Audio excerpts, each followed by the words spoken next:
Pessoal, tudo bem? Eu, Sérgio Braga.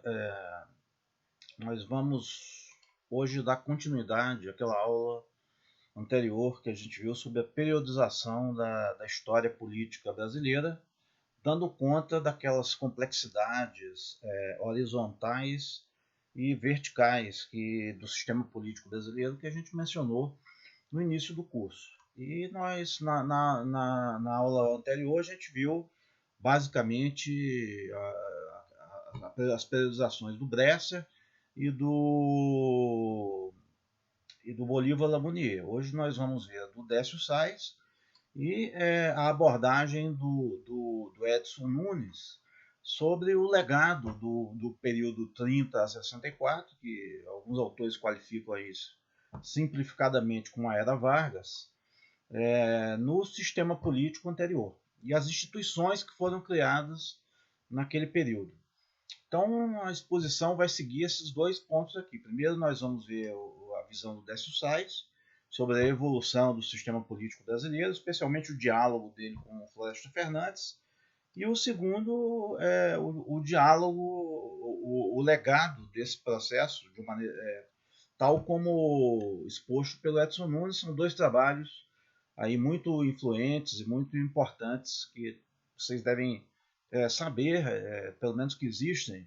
Não precisa aprofundar aqui, porque isso é um curso introdutório, mas é bom saber que existem, porque vocês começam a aprender a dinâmica, a evolução histórica do sistema político brasileiro. Não começou em 1988, que é o período que a gente vai ver aqui. Então, essa percepção histórica é importante, porque ela vai aparecer em vários momentos do nosso curso e do nosso debate. Então, esse vai ser basicamente o plano da nossa aula de hoje.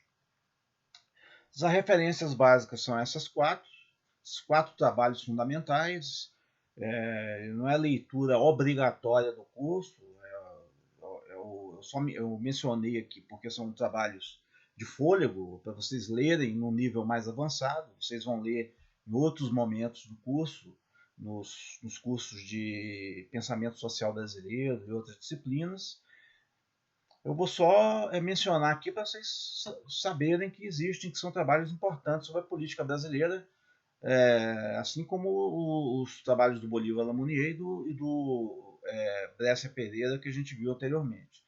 Então, o Décio Sais escreveu esses dois trabalhos básicos, onde ele vai apresentar a visão dele sobre a evolução do sistema político brasileiro, a formação do Estado burguês no Brasil e a República do Capital. Outro livro importante que vale a pena vocês lerem com maior atenção em algum momento da trajetória acadêmica de vocês é o trabalho clássico do Florestan Fernandes, um dos principais sociólogos brasileiros, cientistas sociais, intitulado A Revolução Burguesa no Brasil. É um trabalho muito influente, muito importante, e o Florestan está, por coincidência, completou 100 anos, o nascimento dele, na semana passada. Então, houve vários eventos aí na internet comemorando o centenário dele. Vocês podem também procurar isso na internet. E, finalmente, outro trabalho importante, que é o livro muito fundamental do Edson Nunes, intitulado A Gramática Política do Brasil, Clientelismo e Insulamento Burocrático. Todos esses quatro textos aí vocês encontram nas lojas, nas livrarias, na internet, com relativa facilidade. E são trabalhos que vocês têm que ter e consultar sempre, juntamente com outros clássicos da ciência política brasileira. Então a gente terminou aqui na aula anterior, naquela periodização, na segunda parte da periodização sugerida pelo Bolívar Lamounier, que ele vai analisar em profundidade na obra dele. Então ele vai utilizar 4 critérios para estabelecer essa periodização: a relação entre o Estado e o governo, o sistema partidário, as relações civis e militares e o resultado desse processo. E a gente viu aqueles 3 períodos aí, é justamente isso que a gente vai começar a aprofundar na aula de hoje e nas próximas aulas. O regime democrático, que a gente já viu em algumas aulas, especialmente na aula do Scott Mainwaring.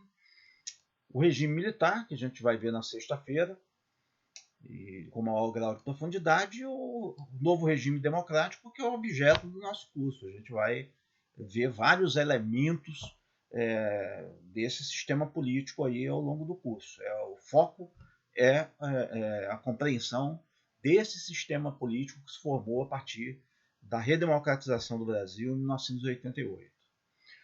E o Bolívar Lamounier ele vai organizar essa periodização a partir da tensão entre a existência de um governo representativo e a existência de um regime político democrático.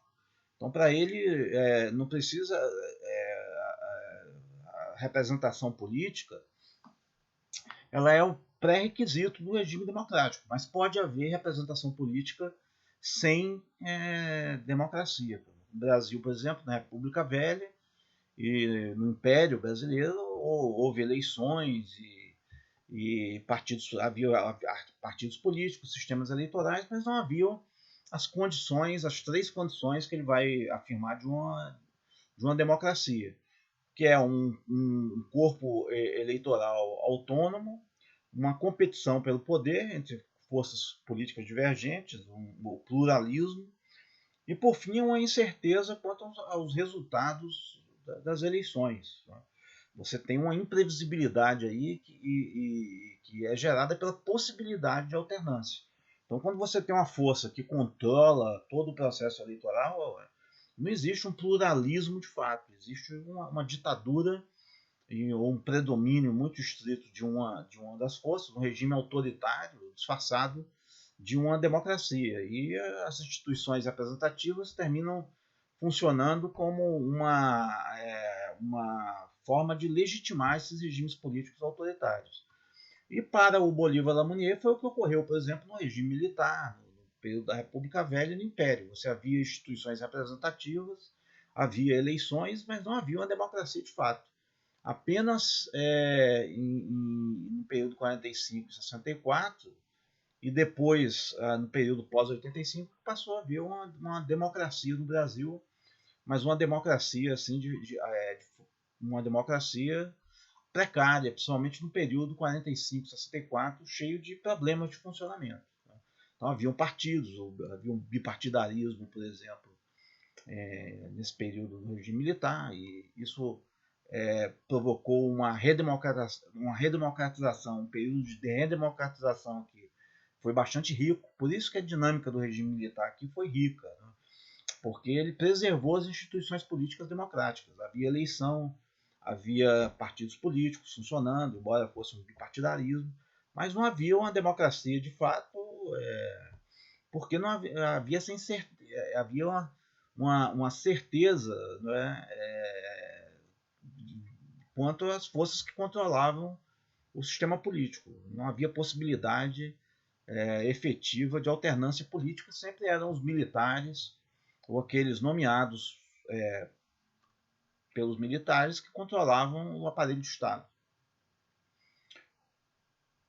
Mas mesmo assim, mesmo havendo um regime autoritário, houve uma dinâmica política muito rica, que vai aí da década de 70 até a campanha pelas diretas, a redemocratização, o colégio eleitoral.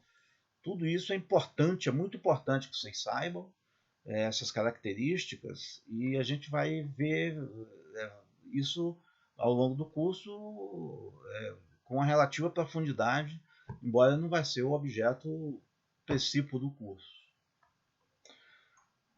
Bom, em relação ao Décio Sais, a gente vai ver as premissas básicas do raciocínio dele, a influência do Nikos Poulantzas, que é um autor marxista grego e radicado na França, que define o capitalismo não só como uma estrutura econômica, mas como uma interação entre estruturas, como um sistema social, onde existe uma estrutura jurídico-política, uma estrutura econômica reproduzindo para que o capitalismo se reproduza, é necessário que exista também um direito capitalista e um Estado capitalista que assegure a aplicação desse direito, porque sem isso não se pode reproduzir o capitalismo. Então você tem um sistema de instituições políticas e jurídicas que assegura a determinação, a reprodução, a renovação no tempo histórico do capitalismo. E a Revolução Burguesa, para o Décio, a Revolução capitalista é justamente uma mudança estrutural na política, como ocorreu na Revolução Inglesa, do Cromwell, na Revolução Francesa, do Robespierre, dos Jacobinos, na Revolução Alemã de 1848, são revoluções que permitiram a expansão do capitalismo em um determinado país. E a partir daí é que para o Décio o capitalismo foi desenvolvendo, ou se expandiu dentro de um determinado espaço territorial. Então o capitalismo pressupõe uma mudança nas instituições políticas e jurídicas. E para ele essa mudança ocorreu no período 88 e 1891. Então, resumidamente, ele vai criticar essa visão do Florestan Fernandes. Então, ele vai contrapor essa visão dele da Revolução Burguesa à visão do Florestan Fernandes, nesse texto aí que está indicado no programa. Então, ele vai criticar o Florestan por não abordar o tema da mudança política no Brasil, não enfocar a Revolução Burguesa como um processo qualitativo de mudança política no Estado, no direito. Tá? Para o Florestan, a Revolução Burguesa é um longo processo de desenvolvimento capitalista no Brasil sem rupturas institucionais, sem grandes rupturas institucionais. Então, desde a proclamação da independência, que ele vai identificar como uma difusão da racionalidade capitalista, da mentalidade capitalista. E o Décio vai fazer várias críticas a essa visão de revolução burguesa ao longo do texto dele. Primeiro, ele vai dizer que também o comportamento das classes dominantes pré-capitalistas eram racionais. Você tinha uma acumulação de riqueza, num cálculo custo-benefício, também nas empresas escravistas, escravocratas, e nas empresas feudais, nas empresas pré-capitalistas. Né? Só que o acúmulo de riqueza não era o acúmulo de riqueza monetária, em ativos patrimoniais mensuráveis, vamos dizer assim, monetariamente, mas era a reunião de um grande plantel de escravos, por exemplo, propriedade da terra, a conquista de uma grande quantidade de propriedade de terra. Isso determinava uma gestão do patrimônio racional também. Você tinha um cálculo o custo-benefício. Né? Por que o proprietário de escravos não liberava os escravos? Porque o escravo era importante como um signo de patrimônio para obter crédito, financiamento, como uma reserva de valor. Então ele efetuava cálculos racionais também, visando a valorização do seu patrimônio e a exploração do escravo. Então ele vai criticar essa visão dos proprietários do Florestan de definir apenas o capitalismo como sendo objeto de um cálculo racional, vamos dizer assim, né? Então ele vai criticar essa concepção equivocada do capitalismo e também sobre a concepção dos protagonistas do Florestan, dos protagonistas da Revolução Burguesa. Então, para ele, não foram os cafeicultores e os imigrantes que promoveram a Revolução Burguesa no Brasil e a difusão da nova racionalidade, mas sim foi a revolta dos escravos contra o domínio dos proprietários de escravos e a existência de uma classe média abolicionista revolucionária no período imperial, formada por militares e por civis, que levou à proclamação da República e à instauração dessa estrutura jurídico-política capitalista, que é formada por um Estado burguês que assegura a todos a igualdade perante a lei e a contratualização das relações econômicas, dentro daquela perspectiva lá do Zé Murilo, a difusão da cidadania civil para todos os atores passam a ser cidadãos do ponto de vista civil, dentro do plano do capitalismo, né? E não só uma categoria específica de homens livres, todos passam a ser homens livres, do ponto de vista civil. E habitantes a título igual de um dado espaço territorial. E o Estado passa a ser o representante desse coletivo de cidadãos, dessa comunidade de iguais. Né? Não tem escravidão, nem servidão, nem nada. O Estado aparece como um ente neutro, né? que persegue os interesses de todos, os cidadãos de uma comunidade territorial. Então, o Florestan, ele critica o Florestan por não levar em conta essa constituição, esse processo de formação de um direito capitalista, de um Estado capitalista para definir o capitalismo. Então ele vai fazer as críticas básicas, essas críticas básicas ao Florestan. Não leva em conta a ruptura histórica dos períodos aí da proclamação da República e mesmo de 1930, que ele considera, o Florestan considera como uma cisão nas oligarquias e não como um processo importante de desenvolvimento do capitalismo, vamos dizer assim, uma ruptura política importante, uma revolução mesmo capitalista, como que é o Brescia Pereira. Ele critica os protagonistas históricos que o Florestan Fernandes define como sendo atores fundamentais da Revolução Burguesa. Então, para ele, os cafeicultores e o burguês migrante não foram dirigentes da Revolução Burguesa, mas foram beneficiados delas, beneficiaram do ponto de vista econômico. Eles revolucionaram as relações de produção na economia, o sistema econômico, através da sua inovação, da introdução do imigrante na primeira fase e depois no trabalho assalariado na segunda fase. Mas não promoveram a revolução política capitalista. Então foi a massa de escravos e a classe média anti-escravocrata, militares incluídos, que dirigiu a revolução anti-escravocrata. E, por fim, ele vai criticar a visão que o Florestan Fernandes tem dos resultados da Revolução Burguesa. Para ele, o Florestan ele não diagnostica adequadamente as limitações do desenvolvimento capitalista no Brasil. Por que no Brasil não se formou um welfare state com partidos burgueses de massa, né, como se formou nos países europeus, por exemplo. Né? Não houve uma revolução democrática. O Florestan vai explicar isso pela fraqueza das classes trabalhadoras, pela posição subalterna das classes trabalhadoras e pelo caráter autocrático e dependente da burguesia brasileira.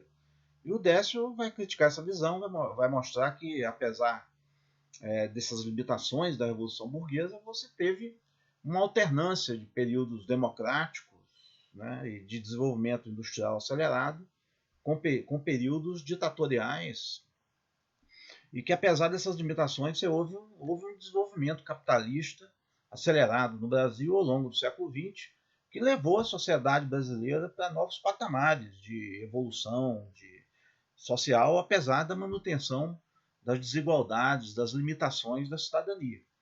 E é justamente essas limitações que a gente vai ver nesse período pós-88, a partir de quais parâmetros a gente deve avaliar a qualidade da democracia brasileira no período pós-88, tentando responder a seguinte questão: por que não houve a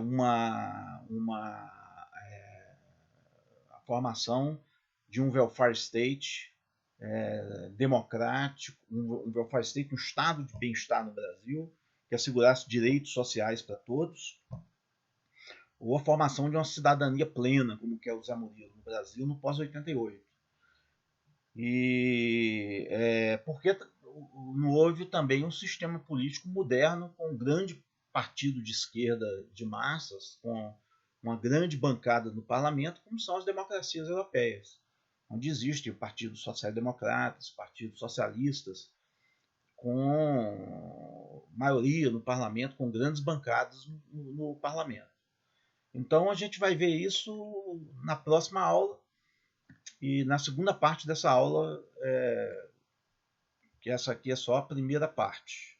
Então na próxima parte a gente vai ver a periodização sugerida pelo Décio Sais sobre o desenvolvimento político brasileiro, o desenvolvimento, a evolução do sistema político brasileiro, desde da independência e passando por sucessivas fases. Então, veremos isso na segunda parte da aula.